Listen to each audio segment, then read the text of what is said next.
Hello दोस्तों, कहानियों का दौर चैनल में आपका स्वागत है। तो चलिए आज की कहानी शुरू करते हैं। अंजलि अपनी सास और पति के साथ रहती थी। शुरुआत में तो दिन शांति से बीते, लेकिन कुछ समय बाद दोनों में झगड़े होने लगे। इन झगड़ों ने घर का माहौल खराब कर दिया। इन बातों की वजह से उसका पति भी परेशान रहता। अंजलि को लगने लगा कि वो अब अपनी सास के साथ नहीं रह सकती, क्योंकि रोज रोज के झगड़ों के कारण पूरे परिवार में उसकी बदनामी हो रही थी और पति की गरीबी की वजह दूसरा घर लेकर अलग रहना संभव भी नहीं था। इसलिए अंजलि ने अपनी सास को ही रास्ते से हटाने का फैसला कर लिया। अंजलि के चाचा एक डॉक्टर थे। वह उनके पास गई और अपनी दुख भरी कहानी सुनाकर बोली, चाचा जी, मुझे थोड़ा जहर दे दो। मैं अपनी सास को मारकर उससे छुटकारा पाना चाहती हूँ। अंजलि के चाचा एक अक्लमंद इंसान थे। वो उसकी समस्या समझ गए और उसके समाधान का एक तरीका निकाला और कहा, बेटी, अगर तुम अपनी सास को मारने के लिए जहर का इस्तेमाल करोगी तो सब लोगों को तुम पर शक हो जाएगा और तुम जेल चली जाओगी। इसलिए मैं तुम्हें एक ऐसी दवा दे रहा हूँ कि जिससे धीरे धीरे शरीर में जहर का असर होता जाएगा और फिर तुम पर किसी को शक भी नहीं होगा। बेटी, तुमको ये काम करना है कि रोज़ाना कुछ अच्छा खाना पकाकर उसमें ये दवा डाल देना। और हाँ, इस बात का ध्यान ज़रूर रखना कि तुम इतने दिनों तक अपनी सास के साथ बहुत मोहब्बत और प्यार से रहना, ताकि किसी को तुम पर शक भी ना हो सके।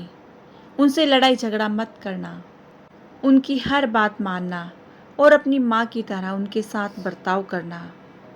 अंजलि ने अपने चाचा जी से कहा कि चाचा जी, मैं इन सारी बातों का पूरा ख्याल रखूंगी।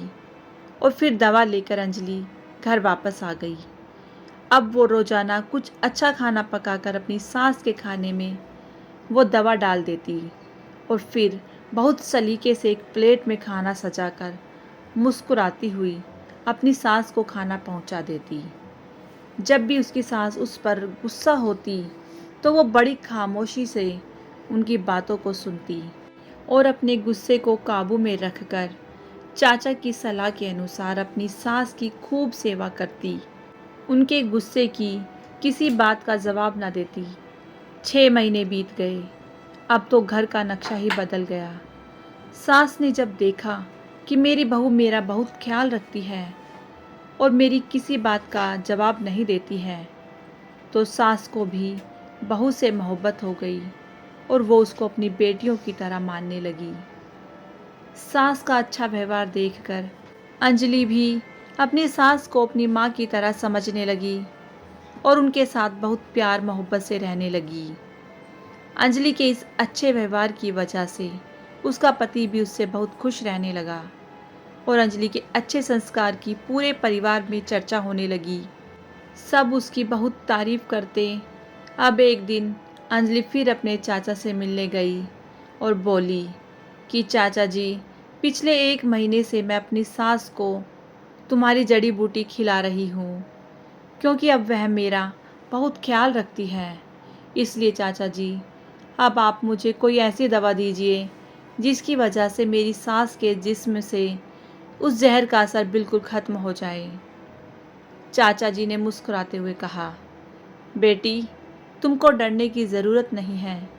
मैंने तुमको उस दिन जहर नहीं दिया था, बल्कि तुम्हारी सास के लिए ताकत की दवा दी थी, क्योंकि जहर तुम्हारे दिमाग और व्यवहार में था। लेकिन अब तुमने अपने प्यार और मोहब्बत से उस जहर को ख़त्म कर दिया है। जाओ और एक खुशहाल जीवन जियो। तो दोस्तों, याद रखना, हमारा व्यवहार हमारे शब्द और लहजा तय करता है कि दूसरे हमारे साथ कैसा व्यवहार करते हैं। यदि आप चाहते हैं कि दूसरे आपका सम्मान करें और अपने अधिकारों को पूरा करें, तो सबसे पहले आप उनके अधिकारों को पूरा करके उनका सम्मान करना शुरू कर दीजिए। फिर देखना, सारे लोग तुम्हारी कैसी तारीफ़ करते हैं। तो दोस्तों, आपको ये कहानी कैसी लगी मुझे कमेंट करके ज़रूर बताएं। यदि कहानी अच्छी लगी हो तो कहानी को लाइक कीजिएगा, शेयर कीजिएगा और यदि चैनल पर नए हैं तो चैनल को सब्सक्राइब करना बिल्कुल ना भूलिएगा। कहानी सुनने के लिए बहुत बहुत धन्यवाद।